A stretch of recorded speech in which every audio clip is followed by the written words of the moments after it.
happened back in late August of 2018. I was 19 at the time, fresh out of high school, and me and my two best friends, Chris and Tyler, decided to take one last trip together before life pulled us in different directions. We figured camping up in the Cascade Mountains would be the perfect, final summer kind of thing. Tyler borrowed his dad's old Jeep Wrangler. We packed some gear, a tent that barely fit three of us, a small cooler of beer and food, and hit the road around noon. We weren't expert campers, but we'd been out a few times before, so we kinda knew what we were doing, or at least we thought we did. The campsite we picked was off a Forest Service trail that barely showed up on Google Maps. It was called Lake Donner Ridge or something like that. Nothing fancy, just a small clearing by a lake surrounded by pine trees and silence.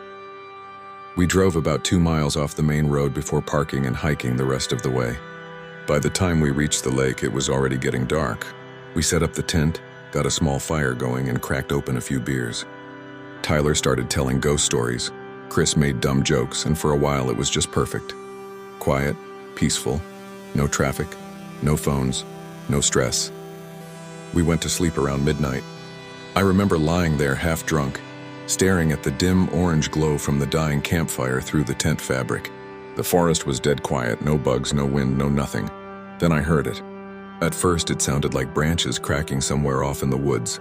I figured maybe a deer or raccoon, but then it got closer.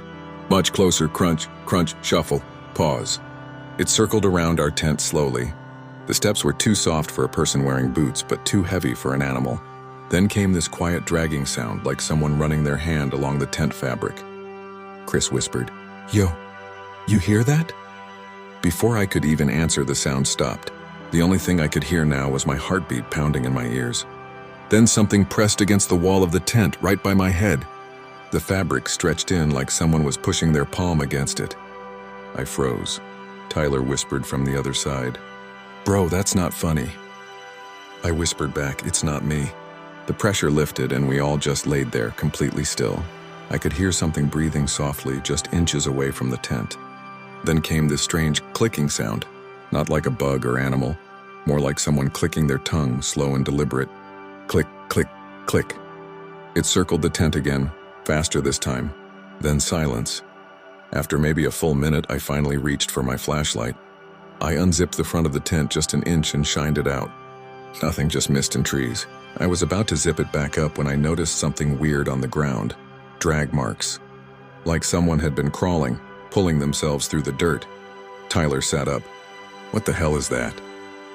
Before I could answer, Chris shined his light toward the lake and whispered, "Dude, someone's out there." Across the lake, maybe 40 yards away, we saw a figure crouched down near the waterline. It looked like it was drinking or washing something. It was hunched, long-limbed, almost animal-like. The light reflected off its eyes for half a second, and I swear they glowed pale white. We killed the flashlights instantly and sat there in the dark, not even breathing. After a while, we heard the sound of wet footsteps. Slow, uneven, dragging closer from the lake toward us. The thing wasn't running, it was crawling. We waited until the steps stopped completely. Then from right outside the tent, we heard that same clicking sound again. Click, click, click, closer this time. Chris started whispering, "Dude, let's go," but Tyler shook his head. "If it's a bear or something, running will make it worse." The clicking stopped. Then the tent moved. Something was pulling at one of the stakes from the outside. The whole side shifted. We all jumped back, Tyler grabbing his pocket knife like that would help. Then out of nowhere, the sound of something slamming hard into the side of the tent, once, twice, then silence. That was enough.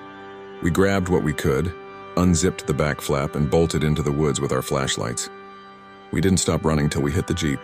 The woods were dead quiet behind us, no footsteps, no clicks, nothing. When the sun came up, we went back to grab the rest of our stuff. Everything looked mostly untouched except for one thing. Right where the tent had been, the ground was covered in deep crawl marks, circling the spot like someone had dragged themselves around it for hours. We packed up and left without saying a word. A week later, I told the story to a park ranger when I stopped for gas near the base of the mountain. He gave me this weird look and said, "You camped near Lake Donner Ridge?" I nodded. He sighed and said, "You're not the first ones to see something there. A hiker went missing 2 summers ago. We found his tent ripped open and tracks in the dirt like someone was crawling on all fours. Never found the body. I never went camping again after that. Sometimes I still wake up in the middle of the night thinking I hear that sound. Click, click, click, right outside my window. So this happened back in the summer of 2019. I was 23, living in Boise, Idaho, and dating this girl named Jess who was way more into outdoorsy stuff than I was. She'd go hiking, kayaking, solo camping, you name it. Me? I was more of a hotel with AC and Wi-Fi kind of guy. Anyway, Jess convinced me to go camping with her for a weekend. She said it'd be fun to disconnect. I reluctantly agreed, mostly because I didn't want to look like a wuss. We picked this campground called Rattlesnake Creek, about 3 hours outside Boise. It was quiet, tucked way back off a forest road with maybe a dozen sites total. We got there around 6 p.m., just before sunset. The ranger station was already closed, but there was a note pinned on the bulletin board that said, "Host on site. Site 12 reserved for Jess." Jess had booked it online, so that checked out. We drove down this narrow gravel road until we found Site 12. It was perfect, right next to the creek, shaded by tall pines, no other campers in sight. We set up the tent, got a small fire going, and cooked some hot dogs. For a while, it felt kind of nice, just us. The fire crackling and the sound of the creek in the background. By the time we crawled into the tent, it was almost midnight. The forest was pitch black and dead silent.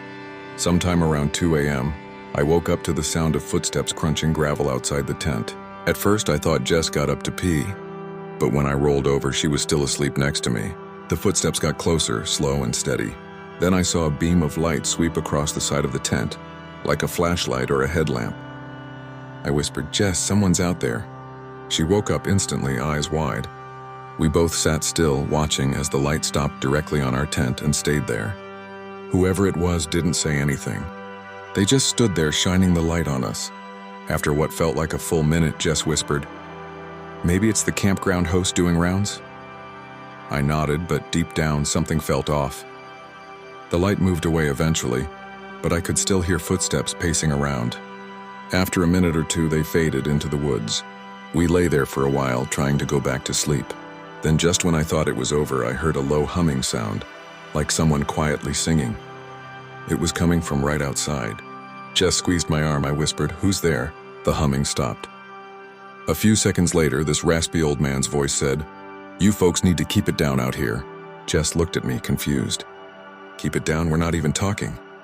I called back, "Sorry, sir, we'll be quiet." No reply.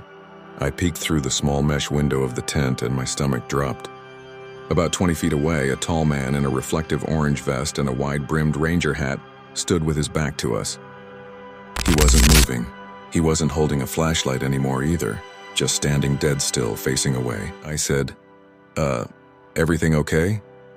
He slowly turned his head to the side, not all the way, just enough to make me see a sliver of his face, and said, "You two should go home." Then he walked into the woods without another word. We stayed up till dawn. The next morning, Jess wanted to go talk to the rangers, so we drove back up to the entrance. The woman working the desk looked surprised to see us so early. Jess explained what happened, about the host checking on us and telling us to go home. The ranger just frowned. "You said he was wearing an orange vest?" Jess nodded. The woman said, "We haven't had a campground host this season. The man who used to do it passed away last year." We both laughed a little, thinking she was joking, but she didn't smile. She walked to the bulletin board and pointed to a small framed photo labeled, "In memory of Frank Miller, 1958-2018. My heart nearly stopped. It was the same guy. Same beard, same hat. The ranger must have noticed my face, because she said, "You're not the first to say you've seen him." That was enough for me. We packed up everything and left within an hour. But that's not the end. A couple nights later, Jess texted me a photo at like 1 a.m. The message just said, "Tell me this wasn't you." I opened the picture and my blood went cold. It was a photo of us sleeping inside the tent. You could see my arm over her, both of us dead asleep, but through the small mesh window near the top of the tent you could see him. That same old man, his face barely lit by moonlight. Grinning, his teeth were all black. Jess swore she didn't take the picture. Her phone was in her sleeping bag the entire night. The photo metadata said it was taken at 2:14 a.m. That's exactly when we heard him outside. We both deleted the picture, but I still see it in my head sometimes. That smile, those dead eyes. A few months later, Jess told me she'd started camping again, but only in group sites now. She said sometimes when she's falling asleep in her tent, she hears faint humming outside like an old man singing softly to himself. She says it's probably just the wind, but I know better. Back in 2016, I was 25 and working construction out in Northern California. It was one of those traveling crew jobs where you move from site to site every few weeks. The pay was good, but to save cash, most of us camped near whatever site we were on instead of wasting money on motels. That's how we ended up on Fire Road 9, a narrow logging road that cut deep into Shasta Trinity Forest. Our company was rebuilding a small bridge maybe 40 miles from town. The boss parked a work trailer out there for tools and told us we could pitch tents nearby. It sounded fine, I'd camped plenty of times, but from the second we pulled in, the place felt off. The woods were too quiet, like even the birds didn't want to hang around. There were 5 of us. Me, Jorge, Dylan, our foreman Rick, and this new guy named Tanner who'd only been on the crew a week. We set up 2 tents behind the trailer, lit a fire and drank a few beers before crashing. Sometime after midnight, Jorge shook me awake. "Bro, you hear that?" At first, nothing. Then this faint tapping, like someone knocking on metal, from the direction of the trailer. Rick mumbled from his tent, "Probably the wind." But the air was dead still. The tapping stopped. A minute later, Dylan unzipped his tent and whispered, "There's someone out there." We all peeked out. About 50 yards into the trees, a dim light flickered, like a cell phone flashlight waving slow. Rick yelled, "Who's there?" The light snapped off. We waited, flashlights ready, but no one answered. After a few tense minutes, we all decided it was probably some hiker or hunter, and went back to sleep. Next morning, Tanner looked spooked. Said he'd heard whispering outside his tent like someone mumbling words he couldn't make out. We joked he was hearing squirrels talk. He didn't laugh. That night it got worse. Around 2 a.m., Dylan shook me awake again. "Dude, listen." Soft footsteps in the gravel, slow and steady, circling the tents. Then a low whistle, 3 notes, same rhythm, again and again. Rick unzipped the trailer door and shouted, "Whoever's screwing around, knock it off." The whistle stopped. We scanned the tree line with flashlights. That's when Jorge said, "There, look." At the edge of the light stood a man, tall, thin, wearing what looked like a dark hoodie and jeans. His face was pale, almost gray. He didn't move, didn't speak, just stood there staring straight at us. Rick yelled again, "You lost, buddy?" The guy didn't answer. He slowly tilted his head like he was curious, then stepped backward into the dark. Rick wanted to check it out, but none of us were down for that. We locked the trailer, double-checked the truck, and waited for daylight. Morning came, no sign of the guy, but we found footprints, bare feet circling the tents. That night, Rick made everyone sleep inside the trailer. We thought being indoors would help, it didn't. Around 1 a.m., the same 3-note whistle echoed from the woods. Then came scraping on the trailer's metal siding. Rick grabbed his .22 rifle and swung the door open, yelling for whoever it was to show themselves. Silence. He fired a warning shot into the trees. The echo faded, then clear as day. Someone whistled the same 3 notes again, this time right behind the trailer. We slammed the door and killed the lights. For the next hour, we sat there in the dark, hearing footsteps circle us, slow, deliberate, crunching gravel. Then something hit the side of the trailer hard enough to rattle the shelves. Tanner started praying under his breath. Rick just stared at the door, gun shaking in his hands. Eventually, it went quiet. We stayed awake till dawn. When we stepped outside, we found fresh prints in the dirt, bare feet again. But here's the messed up part. They started at the back of the trailer and ended under it. Like the person had crawled beneath during the night and never came out.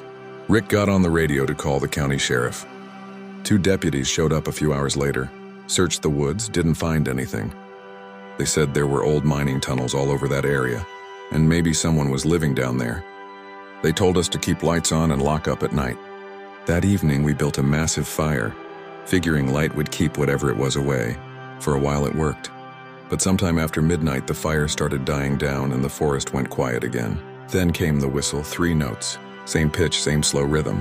But this time it wasn't coming from one direction. It echoed from all around us. Dylan screamed, "There's more than one!" and bolted for the truck. We all followed. Rick tried starting it, but the engine just clicked. Battery dead. Something hit the back of the truck, hard. Then again. I looked out the rear window and saw movement, multiple shapes between the trees, maybe 4 or 5. All tall, all barefoot, moving weird, jerky, like they didn't have full control of their limbs. They stopped about 20 feet away, just standing there. One of them stepped forward into the faint glow of the dying fire. Its face looked wrong. The skin was too tight, lips cracked, eyes wide open like it hadn't blinked in days. Its jaw hung loose, swinging slightly as it breathed. Rick fired the rifle through the windshield. The shot echoed and the shape scattered into the woods fast, way faster than human. We didn't sleep. As soon as daylight came, we packed everything and hauled out. Rick had to jump the truck with the work generator. On the drive back, none of us said a word. When we hit the main highway, Rick pulled over to check the tires, and that's when he saw it. On the back of the truck, someone had smeared muddy handprints across the tailgate. Not one or two, dozens, some big, some small. Bare, filthy, human-looking hands. We reported it again, but the sheriff said they couldn't do much unless someone got hurt. They mentioned that a small cult had supposedly lived in those woods back in the 70s, doing forest rituals. Locals called them the Watchers. I quit that job a week later. Jorge told me last year that Fire Road 9 is closed now, bridge project abandoned, road blocked off. He said sometimes hunters still hear whistling out there at night. 3 notes, always the same tune. And sometimes if you stop your car near the gate long enough, you'll see footprints in the dust that weren't there a minute ago. Bare, muddy prints leading right up to your door.